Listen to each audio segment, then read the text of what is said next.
Well, think of everything we've ever done. First date, movies that we go to see. There's a speaker, Peter Guber, who's got $3 billion worth of movies. He owns the Golden Gate Warriors, and he's got a book called Hell to Win. I've heard him as a speaker. But he says, what do we do in the first 2 minutes as educators? And we as educators going, I don't know, syllabus, textbook, grading system, assessment, whatever. And he says, do they stay? He says, I've got 2 minutes to capture them.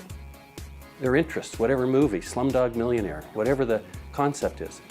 So one of the things that I learned before I ever met Peter Guber and this whole, we all know about first impressions. I think we really need to do, and if there's something I could partner with SESI or Starlink, it was to start a new metric. First impressions research, of not what they think of a professor, what do they think of their first academic day experience? And if we don't get above 3.0 on a 4-point scale, we've blown it. And if we start to see numbers around 2, you have a retention problem, but it's because how we're treating students. We have to get buy-in to a positive vision that they're willing to not persist in, that they want and they really see valuable to their lives and their careers. What are students thinking on the first day of first year when they walk into their first class? I said, pardon? He says, that's all we're going to do.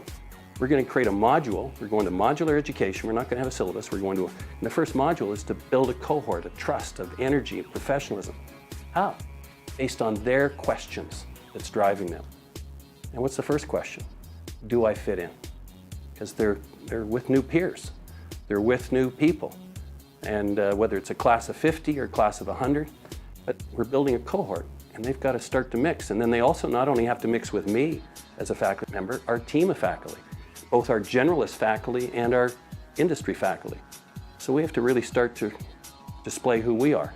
And one of the exercises we do on day one is, who are we? How did we get here? What are all the bumps and bruises we've had to become faculty members? But then we get to the most important question. Why are we here? Why are you here? Why have you made the decision to come to this college and pick this program? And I even use a different phrase. I say, welcome to this program. You're no longer a student. You're a professional in training, and we're in a partnership to get you where you want to go. But we're in a partnership to help you because you are in charge. And once you do that, as I say, understand what you're in, believe in what you're in, commit to it. Then you have to say, what is it going to take on my work ethic as a student? And then we start talking about a concept of high performance learning for not only education, but also evolving into your career.